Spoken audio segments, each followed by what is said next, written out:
SIR এর কাজে ব্যস্ত বিচারকরা। ইতিমধ্যে আমরা জানি আদালতে গিয়ে তাই ভোগান্তিতে বিচার প্রার্থীরা, সেই ছবি দেখাবো আপনাদের। কোর্টের স্বাভাবিক কাজকর্ম যা চলছিল সেই কাজকর্ম স্বাভাবিকভাবেই ব্যাহত হচ্ছে। অভিযোগ বার অ্যাসোসিয়েশনের। মালদা, বর্ধমান, নদিয়ার আদালতের ছবি আপনাদের সামনে তুলে ধরবো।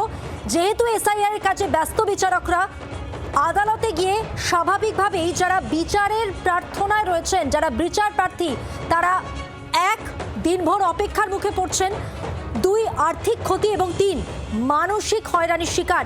এমনই অভিযোগ উঠছে। বার অ্যাসোসিয়েশন অভিযোগ করছে স্বাভাবিক কাজকর্মের ক্ষেত্রে ব্যাহত হচ্ছে। সরাসরি কথা বলবো। মালদা থেকে রয়েছেন প্রতিনিধি রণজয় সিংহ, বর্ধমান থেকে রয়েছেন অরূপ লাহা এবং রয়েছেন নদিয়া থেকে অনুপ কুমার দাস। আমি শুরুতেই রণজয়ের কাছে যাবো। রণজয়, যে কথা আমরা বারবার বলছি যে যেহেতু বিচারকরা ব্যস্ত রয়েছেন এসআইআর এর কাজে, তাই যারা রয়েছেন তারা এক তো বিচার প্রার্থী, তারা অপেক্ষা করছেন, তারা আর্থিকভাবে ক্ষতিগ্রস্ত হচ্ছেন এবং মানসিকভাবেও তারা অশান্তির মধ্যে রয়েছেন।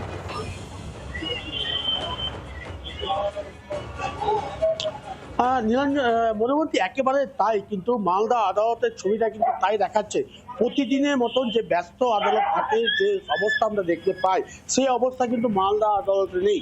মূলত যারা আইনজীবী রয়েছেন তারা এই সকাল থেকে কিন্তু বসে রয়েছেন তাদের নিজস্ব টেবিলে, কিন্তু যারা বিচারপ্রার্থী তারাও এসে বসে রয়েছেন, কিন্তু বিচারক যারা রয়েছেন, যারা বিচার দেবেন, তারা কিন্তু কেউ উপস্থিত নেই। মূলত মালদা আদালতের 16 জন বিচারক রয়েছেন বিভিন্ন কোর্টে, কিন্তু সেক্ষেত্রে দেখা গেছে শুধুমাত্র একজনই কাজ করছেন।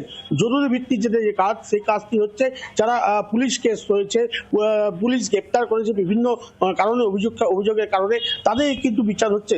বাকি যে সকল বিচার ব্যবস্থা রয়েছে, সিভিল থেকে শুরু করে আইনি সমস্যা থেকে শুরু করে এমনকি বিবাহ বিচ্ছেদ পর্যন্ত যে মামলাগুলি রয়েছে, প্রত্যেকটি কিন্তু যে আজকে রায় হওয়ার কথা ছিল বা সেই বিচার হওয়ার কথা ছিল বা সাক্ষী দানের যে ব্যবস্থা ছিল, তা কিন্তু প্রত্যেকটি ক্ষেত্রে কিন্তু স্থগিত রয়েছে এবং বিচারক নেই বলে সেই মামলাগুলি কোনোভাবেই বিচার হচ্ছে না। ফলে সকাল থেকে যারা বিচারের আশায় এই মালদা আদালতে এসেছিলেন, তারা প্রত্যেকেই কিন্তু হতাশ হয়ে ফিরে যাচ্ছেন। বিভিন্ন দূরান্ত থেকে বিচার প্রার্থীরা এসেছিলেন, কিন্তু তারা পাচ্ছেন না। এবং আইনজীবীরা বলছেন যে যেহেতু বিচারক নেই, ফলে বিভিন্ন মামলা কিন্তু এই মুহূর্তে তা স্থগিত হয়ে গেছে এবং সেটি দীর্ঘ সময় লাগবে। যে সময় রায় হয়ে যাওয়ার কথা ছিল, সেই রায় কিন্তু পেন্ডিং হয়ে গেছে এবং এটি পরবর্তী সময় হবে। রণজয়, তুমি আমাদের সঙ্গে থাকো। মালদার যারা বিচার প্রার্থী আদালত চত্বরে রয়েছেন, যারা, তারা কি অভিযোগ করছেন এবং বার অ্যাসোসিয়েশনের যারা প্রতিনিধি, যারা আইনজীবী, তারা কি বলছেন শুনুন। সুপ্রিম কোর্টের অর্ডারে যে সমস্ত আমাদের সিভিল জাজ এবং জেএমদেরকে এবং অ্যাডিশনাল ডিস্ট্রিক্ট জাজ সমস্ত অফিসারকে যে এসআইআর কাজে নিযুক্ত করা হয়েছে, তার জন্য আমাদের বিচার ব্যবস্থা প্রায় পুরোপুরি বন্ধ অবস্থাতেই রয়েছে। প্রায় 10 তারিখ পর্যন্ত কাজগুলো সব বন্ধই থাকবে, তারপরে আমাদের কাজগুলো শুরু হবে। কিন্তু এমার্জেন্সি ফাইল যেগুলো, police remand file, bail petition, এগুলো কন্টিনিউ আছে। মামলা হয়নি, কোর্টে হাকিম নাই। কি বলবো আরো? বলছে যে হাকিম আসেনি, এসআইআর ইসে চলে গেছে হিয়ারিং এ। কোর্টে এখন কোনো কাজ হচ্ছে না, শুধু বেল পিটিশন, সকালবেলা বেল পিটিশন করা ছাড়া আর কোনো কাজ সেরকম ভাবে হচ্ছে না। কোর্টে কোনো কাজ হচ্ছে না, এই অভিযোগ ভোগান্তির শিকার বিচার প্রার্থীরা। আমরা বর্ধমানের ছবিটা দেখে নেব। আদালত চত্বরে রয়েছেন আমাদের প্রতিনিধি অরূপ লাহা। অরূপ, কি ছবি এখানে? হয়রানির ছবিটা দেখাও।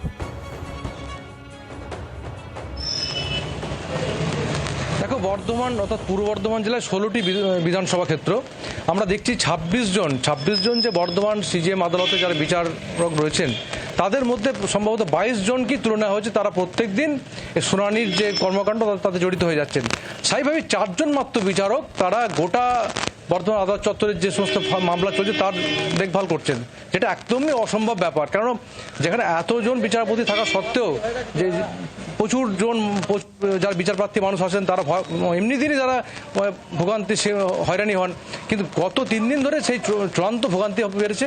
কারণ বিচারপ্রার্থীরা তারা দূর দূরান্ত থেকে আসছেন, গ্রাম থেকে আসছেন, বিভিন্ন জায়গা থেকে আসছেন এবং তারা ঘন্টার পর ঘন্টা, দিনের পর দিন কার্যত বসে থাকছেন, কিন্তু বিচার পাচ্ছেন না।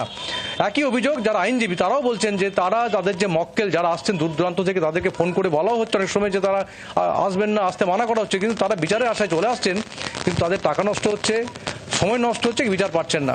একদমই অনুপ, এই জায়গা থেকে তোমাকে সঙ্গে থাকতে বলবো, কারণ আমরা যে আদালত চত্বরে ছবি দেখাচ্ছি সেখানে বিচার প্রার্থীরা একটা কথাই বলছেন যে গত 3 দিন ধরে যে হয়রানির শিকার তারা হয়েছেন, আগামী দিনে সেটা আরো ভয়ঙ্কর হতে পারে সেই আশঙ্কায় ভুগছেন তারা। আমি বর্ধমানের ছবিটা দেখাবো, সেখান থেকে রয়েছেন প্রতিনিধি অনুপ কুমার দাস। অনুপ, এখানে কি ছবি, বিচার প্রার্থীরা কি বলছেন?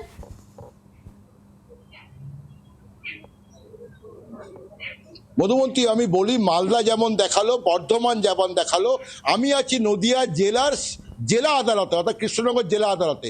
এই আদালতে আমি ছবিটা দেখাতে বলবো সহকর্মীদের। দেখুন, উকিল বাবুরা সবাই দাঁড়িয়ে রয়েছেন এবং এখানে বসে চায়ের দোকানে ধরে চা খাচ্ছিলেন। এখন কিন্তু পিক আওয়ার্স, কর্মব্যস্ত, সেই সময় কিন্তু এই উকিল বাবুরা বসে আছেন। তার কারণ কি আমরা জেনে নিই। কারণ এই আদালতে সমস্ত সরকারি বিধি জানালেন যে সমস্ত বিচারপতি এসআইআর কাজে নদিয়া জেলা শাসক দপ্তরে সভাকক্ষে তারা ব্যস্ত রয়েছেন, কিন্তু কোনো কাজ হচ্ছে না। তারা দাবি করছেন যে শুনানি, বিভিন্ন বিচার বা প্রত্যেক দিন যে বিভিন্ন থানা থেকে অ্যারেস্ট হয়, তাদেরকে জামিন নেওয়া, এইগুলো কিন্তু কোনোটাই কিছু হচ্ছে না। আমরা শুনে নেব, এখানে বিচারপতিরা রয়েছেন, এই যে বিচারপতিরা নেই, কি বলবেন? হ্যাঁ, আপনি একদমই ঠিক বললেন, কিন্তু এই যেটা আজকে আমাদেরকে দেখতে হচ্ছে যে এতদিন ধরে আমরা দেখতাম যে জুডিশিয়ারি সিস্টেম শুধুমাত্র বিচার ব্যবস্থার সঙ্গে জড়িত থাকে এবং বিচার করে, কিন্তু আজকে একটা নির্বাচন কমিশন মানে যেহেন ভারতীয় নাগরিকদের হেনস্থা করেছে এবং তাদেরকে বৈধ নাগরিক থাকা সত্ত্বেও এসআইআর এর নোটিশ পাঠানো হয়েছে এবং তারপরে তারা যখন নিজস্ব মাধ্যমিকের অ্যাডমিট কার্ড এবং অন্যান্য ডকুমেন্টস দিচ্ছে, তারপরেও তাদেরকে আবার পুনরায় ডাকা হচ্ছে। এর জন্য মহামান্য আমাদের যে অ্যাপেক্স কোর্ট আছে, সুপ্রিম কোর্টকে কিন্তু ইন্টারফারেন্স করতে হয়েছে এবং আমাদের যে যত ডিস্ট্রিক্ট কোর্ট রয়েছে সেখানে আমাদের মহামান্য বিচারক মহাশয়রা তাদের বিচার পদ্ধতিতে যে রেগুলার যে বিচার প্রক্রিয়া থাকে, সেই বিচার প্রক্রিয়াকে আপাতত স্থগিত রেখে এই এসআইআর এর কাজে ওনাদেরকে ব্যস্ত থাকতে হচ্ছে। কারণ এই নির্বাচন কমিশনের শুধুমাত্র এই ভারতীয় বৈধ ভোটারদেরকে হ্যাকেল করার জন্য আজকে এই দিনটা দেখতে হচ্ছে। এবং আজকে তাহলে বুঝতে পারলে যিনি উকিলবাবু বলছেন যে বিচার ব্যবস্থার যে যারা এখানে বিচার করেন তাদেরকে দিয়ে নির্বাচন কমিশনের দিকে আঙুল তুললেন। আমি কথা বলে দেখবো, আরো একজন মহিলা আছেন, কি আজকের বিচার হচ্ছেন এখানে? না, বিচার তো হচ্ছে না, অনেক সবকটি প্রায় ভ্যাকেট আছে।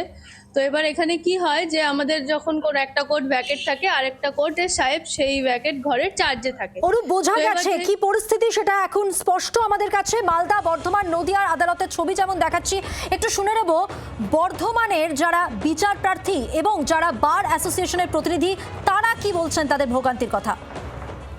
কিন্তু পুরো কাজ হচ্ছে না, ফাঁকা, বেশিরভাগই ফাঁকা, কোনো কাজ সেরকম হচ্ছে না। বহুদিন থেকে ঘুরে ঘুরে বেড়াচ্ছি, পয়সা শুধু আসা যা করছে, পয়সা চলে যাচ্ছে, কাজ পাচ্ছি না ঠিক মতো।